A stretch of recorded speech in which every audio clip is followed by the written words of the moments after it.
नमस्कार विद्यार्थियों, स्वागत है आपका हमारे यूट्यूब चैनल सूरज साइंस क्लास में। आज आपको हम बताने वाले हैं जो भौतिक विज्ञान कक्षा 10 की होती है, उसमें हमारा जो न्यूमेरिकल्स होते हैं जो आपके यूवीएफ से संबंधित होते हैं, उसके विषय पे आज हमारा ये वीडियो रहेगा। तो बिना देर के हुए अपने वीडियो को शुरू करते हैं। और यदि आप हमारे चैनल पर नए हैं तो हमारे चैनल को सब्सक्राइब जरूर करें। देखिए क्या लिखा है, सबसे पहले इस सवाल को हमें करना है। तो सवाल सबसे पहले हम क्या करते हैं, सवाल को हम पढ़ेंगे, उसके बाद जो भी मान हमें दिए होते हैं उनको हम लिख लेते हैं। उन मानों को लिखने के बाद जो भी मान हमें निकालना होते हैं हम क्वेश्चन मार्क कर लेते हैं, ठीक है। तो अब देखते हैं बिना देर किए हुए अब जो हमारा सवाल दिया है इसको पढ़ेंगे टॉपिक वाइज, और जो भी मान इसमें दिए गए हैं उनको मान लिख लेंगे तथा उसके बाद जो भी हमें मान निकालना होता है उसे हम क्वेश्चन मार्क कर लेते हैं। तो सबसे पहले क्या लिखा है, एक वस्तु जिसकी ऊंचाई, यानी कोई आपकी एक वस्तु है, ठीक है, कोई आपकी एक वस्तु है जिसकी जो ऊंचाई दी गई वो कितनी दी गई है, वो दी गई है आपकी कितनी, 4 सेंटीमीटर। तो आपको पता है जो आपकी वस्तु की ऊंचाई होती है उसे हम h1 से, इसे h1 से डिनोट करते हैं। तो h1 हमारा कितना हो जाएगा, 4 सेंटीमीटर।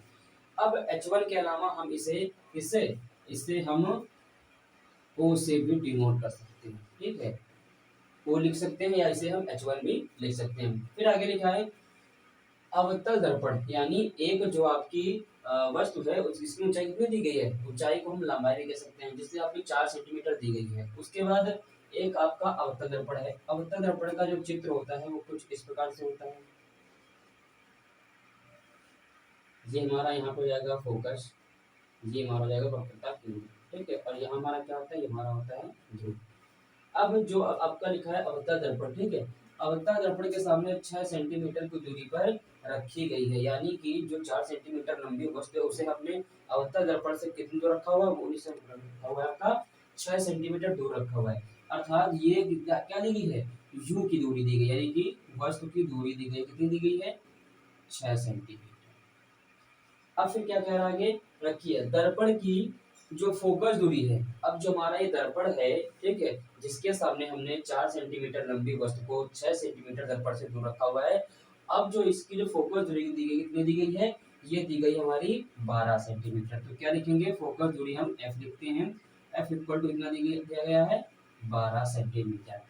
फिर कह रहे हैं प्रतिबिंब की स्थिति ज्ञात कीजिए, यानी हमें प्रतिबिंब की स्थिति क्या होती है, v, हमें v निकालना है। v इक्वल टू हमारा क्या हो जाएगा, ये v हमारा हो जाएगा क्वेश्चन मार्क। आगे क्या निकालना है, इसकी प्रकृति निकालनी है। प्रकृति यानी कि जो आपका आभासी होगा, वास्तविक होगा, उसे निकालना है, और उसकी ऊंचाई भी ज्ञात करनी है। अब ऊंचाई जो हो गया क्या होता है आपका h2 क्वेश्चन मार्क हो जाएगा। h2 के अलावा इसे हम क्या लिख सकते हैं, इसे हम i भी कर सकते हैं, ठीक। तो अब हमने जो मान दिए गए थे वो लिख दिया है, तो हम यहाँ लिख देंगे दिया, ठीक है। अब जो मान हमें दिए गए थे हमने उनको लिख दिए, अब इसको हम हल करते हैं। तो देखिए यहाँ लिखेंगे हल। तो अब हमें क्या निकालना है, हमें v निकालना है। तो यहाँ पे दर्पण का दिया है, तो यहाँ पे लिखेंगे दर्पण का सूत्र। तो दर्पण का सूत्र आपको पता है क्या होता है, वो हमारा होता है 1/f equal to 1/v plus 1/v। ये हमारा दर्पण का सूत्र होता है। अब सभी जो हमारे मान हैं उन्हें हम क्या करेंगे, उन्हें हम इस फार्मूले में रख देते हैं, ठीक है। तो सबसे पहले हमें क्या निकालना है, हमें v निकालना है, ठीक है। तो f का मान, अब देखिए सबसे पहले हमने फार्मूला लिखा, मान लिख दिए। अब हमें ये पता करना होता है इसमें जो हमारा मान होगा कौन सा प्लस का होगा, कौन सा माइनस का होगा। तो उसके लिए आपको पता है जितने भी आपके दाईं ओर होते हैं मान सभी माइनस के होते हैं, और जो आपके बाईं ओर मान होते हैं ये सभी प्लस के होते हैं, ठीक है। तो हमारा जो फोकस दूरी होगी, वस्तु होगी, ठीक है, और जो हमारा क्या होता है, जिस जो मान होंगे हमारे कितने होंगे, माइनस होंगे, तो यू हमारा माइनस हो जाएगा। उसके बाद जो हमारी फोकस दूरी है ये भी माइनस की हो जाएगी। अब देखते हैं आगे मान रखेंगे, एफ इक्वल टू हमारा कितना दिया, माइनस का 12 दिया था। वी हमें निकालना था, इसको ऐसे लिख देंगे, प्लस लगा देंगे। यू कितना दिया तुम्हारा, माइनस का 6।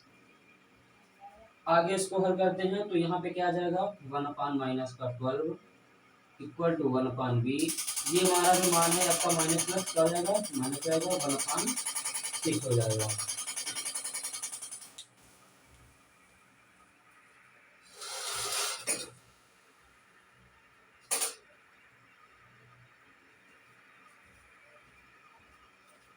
ठीक है।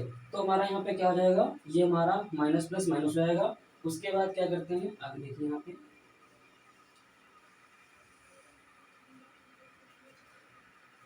यहाँ लिखेंगे 1/-।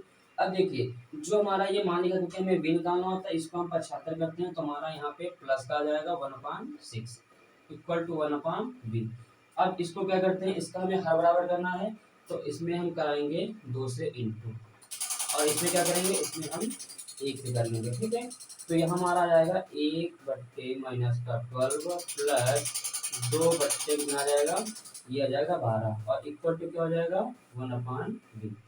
अब ये हमारा हर बराबर हो गया, इसको हम ऐसा कर लेंगे तो यहाँ जाएगा -1 प्लस 2/12। ठीक, ये आपका हो जाएगा। यानी अब जो क्या कह रहा है, जो हमारा मान निकल के आया कितना आएगा, देखिए 1/, यहाँ पर अब इसको क्या करेंगे, इसको हम घटाएंगे, देखिए कैसे। तो ये हमारा घट जाएगा 1/12 इक्वल टू 1/v। इसको सही से लेते हैं तो हमारा क्या आ जाएगा, v equal to 12 centimetre.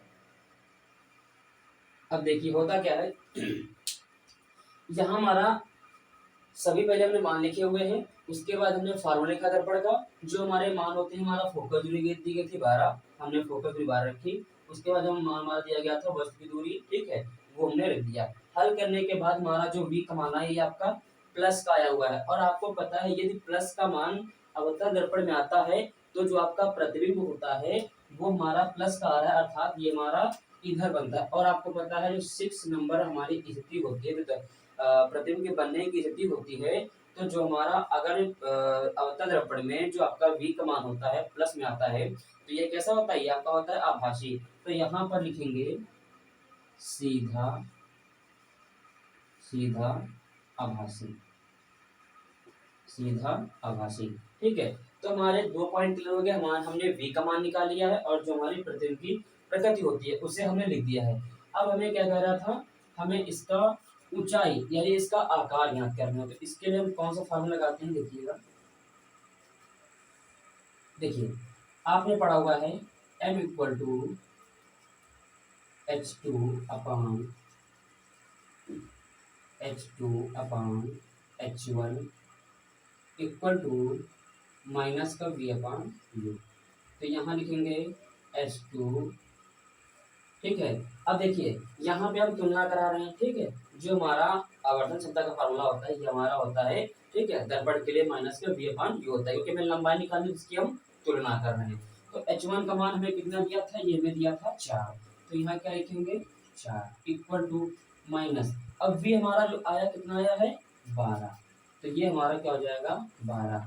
u का मान हमारा कितना दिया था, u का मान हमारा दिया था -6, ये हमारा कट जाएगा, और ये हमारा हो जाएगा 6 दूनी 12, यहाँ 2 आ गया।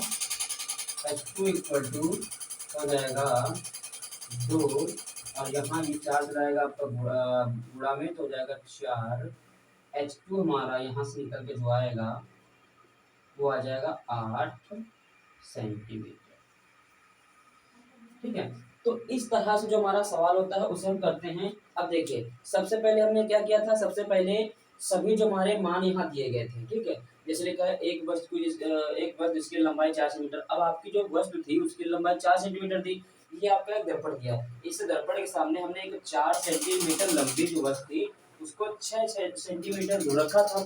तो दूर रखा था हमारा क्या दिया था यू। जब भी हम कोई वस्तु रखते हैं या कोई चीज रखते हैं तो वस्तु की दूरी दी गई होती है, तो यू हमारा हो जाएगा 6 सेंटीमीटर हो जाएगा। उसके बाद लिखा है दर्पण की जो फोकल दूरी थी वो 12 सेंटीमीटर थी, तो हमने लिखा f का मान 12 हो गया। उसके बाद कह रहा था हमें जो प्रतिबिंब की स्थिति है वो प्रतिबिंब की स्थिति हमें निकालनी है, यानी कि v का मान हमें ज्ञात करना है। उसके बाद प्रकृति यानी कि जो आपका आभासी बनेगा सीधा बनेगा, उसके बाद लिखना था। उसके बाद क्या है, जो हमारा इसका आकार था, ठीक है, आकार यानी कि जो आपका आकार यानी कि आपका आभासी है, सीधा है, ठीक है, छोटा है, बड़ा है, इस विषय में हमें लिखना था। तो हमने प्रकृति क्या लिखा, देखिए इस बार हमने हल किया सभी मान रख करके दर्पण के फार्मूले से सभी मान इसके लिख दिए, तो हमारा जो v का मान आया धनात्मक आ गया। और यदि आपको पता है कि यदि अवतल दर्पण में धनात्मक मान v का आता है तो हमारा छठा नंबर जो हमारा होता है प्रतिबिंब बनने की स्थिति में उसका होता है। तो अब हमने क्या लिखा है, सीधा आभासी, और यहाँ हम बड़ा भी लिख सकते हैं। बड़ा क्यों लिखेंगे, क्योंकि ये हमारा वस्तु से बड़ा बनता है। उसके बाद इसका आकार ज्ञात करना, तो हमने क्या किया, जो आवर्तन संख्या का फार्मूला होता है हमने उसमें तुलना करा दी। तो आवर्तन संख्या का फार्मूला क्या होता है, m इक्वल टू माइनस का v अपान u होता है, क्योंकि लंबाई ज्ञात करनी थी, तो इसलिए हमने h2 अपान h1 लिख दिया। इसे हम I अपान o भी लिख सकते थे। हमें क्या दिया था, हमें h1 दिया था, h2 ज्ञात करना था। तो इस तरह से हमने मान रखा 8 सेंटीमीटर जो हमारी प्रतिबिंब बनना था, इसकी ऊंचाई या कह सकते हैं इसकी लंबाई दी आ गई। तो इस तरह से सवाल जो हमारे होते हैं दर्पण के फार्मूले से आसान भाषा में लगा सकते हैं, ठीक है। और जो हमारे ये फार्मूले होते हैं इनको तैयार करना बहुत जरूरी होता है। उसके बाद हमारे न्यूमेरिकल्स होते हैं, ये 4 से 5 नंबर के हर वर्ष परीक्षा में पहले चैप्टर से जो आपका यूवीएफ से सवाल आते हैं उसमें से अवश्य आता है। तो इस तरह से आसान भाषा में समझाया, ठीक है। आज के लिए इतना ही, और मिलते हैं अगली वीडियो में, तब तक के लिए जय हिंद।